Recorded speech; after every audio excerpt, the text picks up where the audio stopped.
So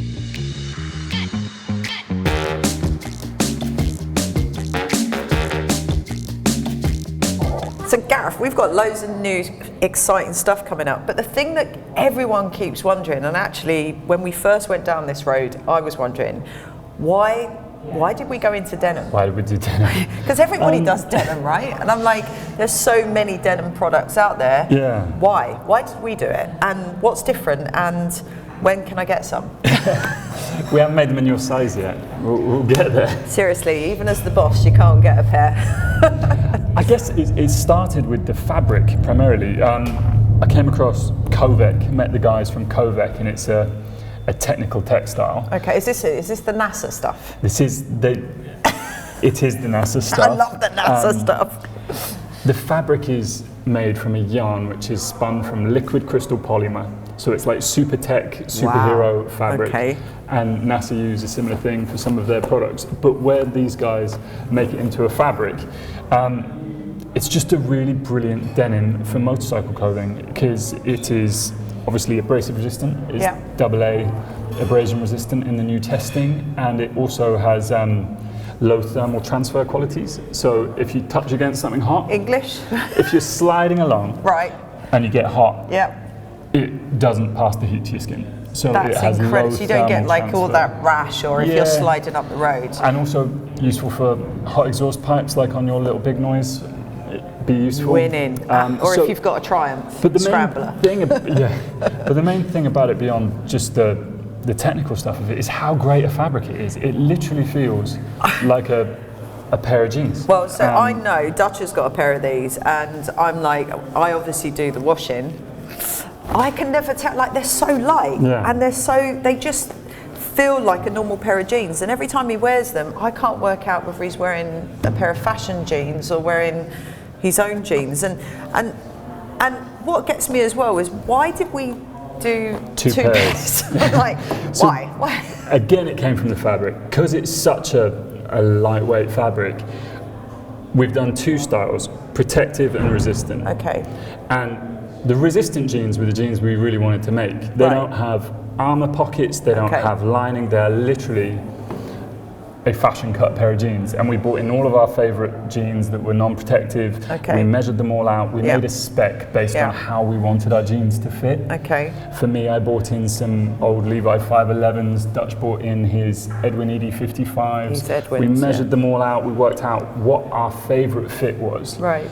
And then we made the first sample without any lining or armor provision. It was just using the purely fabric. a jean, And we wanted to make them as they were. Okay. Yes, it's not a CE approved jean, it's not technically a riding jean, it's using the resistant fabric. So we called it resistant. Okay. But we didn't want to stop there because we knew that people also want armor and CE approval. So we did the protective jean to go with it. So we kind of doubled up our work by having two types of jean, protective, resistant. And for the guy that wants, the next thing to talk about there was the armor. This is D3O's Ghost Armor, which they have the strapline of Fit and Forget. And it is incredible. So thin. This pair of jeans is armored. And this is the protective jean. Jesus. And people don't even realize it's in when they try them on, because this stuff, and it's so malleable. It is literally like Ghost, but what I love the fact, and the thing that really gets me with any riding jean is the lining, which is always gash, it's always itchy, it's always sweaty, but also I've got a pair and I catch my foot in it every single time I slide them on. I'm catching my foot where the armour goes, or there's a really nasty seam across or some sort of panel to hide it.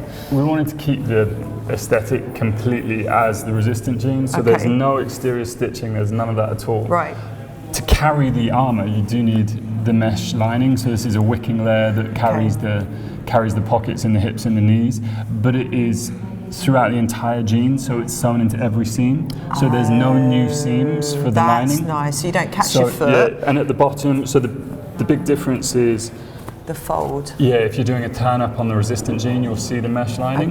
Sorry, on the protective jean. On the resistant, you'll just have the raw denim. Right, okay. But it means that you can carry the armour. We spent ages working out the best place for the pocket height on the different leg lengths, so that the armour was sitting where you want it. And then Fit and Forget, it's in there. I love it. And you've got a AA rated protective jean, or... And this is, so remind me, the resistant is 70 kilometre an hour to a stop. So you can slide at 70.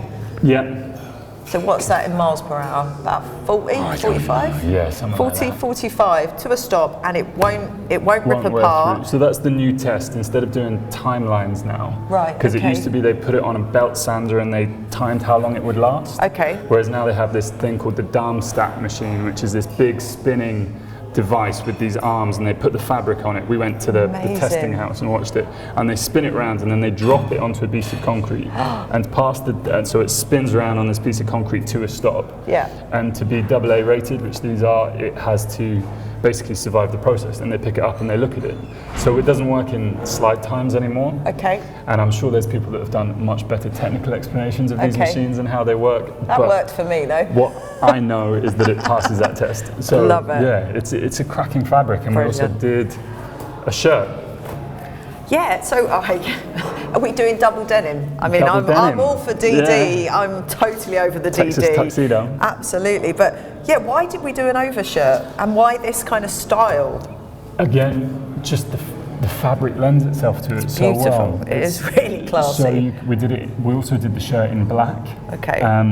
Because in the jeans, for the fit of them, you need some stretch within the fabric. So the composition of the fabric has some elastane in it. Right. Okay. And at the time, they didn't have the fabric in black with the elastane in it, so we weren't able to make black jeans. Right. But because the I see some black jeans. Yes. People have loved them. People have really liked them, both in resistant and protective. So we sort of bit the bullet, developed the black fabric, over-dyed it in black. So you've got black on black on black. Black. Yeah. That's my colour right just there. Deciding on the patch at the moment. Black, brown. Good. Kind of like the black. Yeah, me too.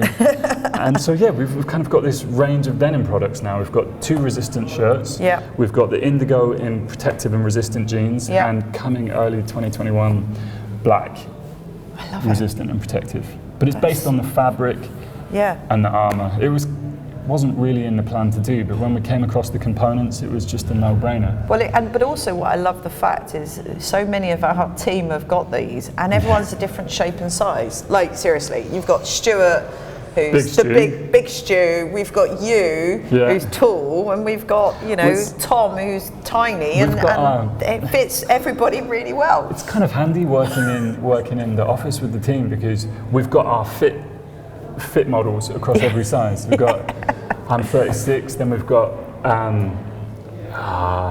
Mario's 34, then we've got Harry and Dutch at 32, Dutch's almost 30 sometimes. We haven't got down to 26s yet, but we'll get there. We've kind of got our range of folk. 24. Sorry, shit. 23, let's And so we make sure they fit the way we want it to. It's the good thing about developing our own stuff, is we can develop it the way we want it to be. Yeah, and I think that really shows in it's taken us 2 years to get to this point, to develop something that we're really proud of, but also that actually is very versatile and very, dare I say it, but it's kind of, they're cool, they're fashionable as a riding jean.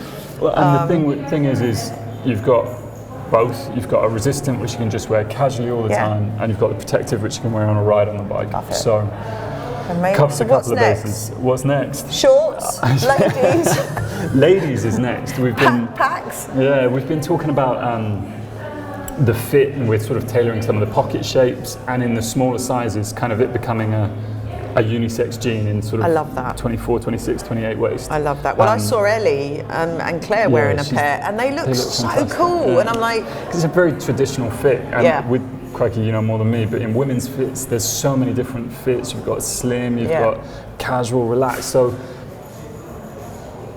we're only going for one fit. Yeah, no, that's fine. And it's just if it likes. It's cool, brilliant. Wow, thank you for talking us through it. That's the jean story. Yeah, love it. Black coming soon. Woo!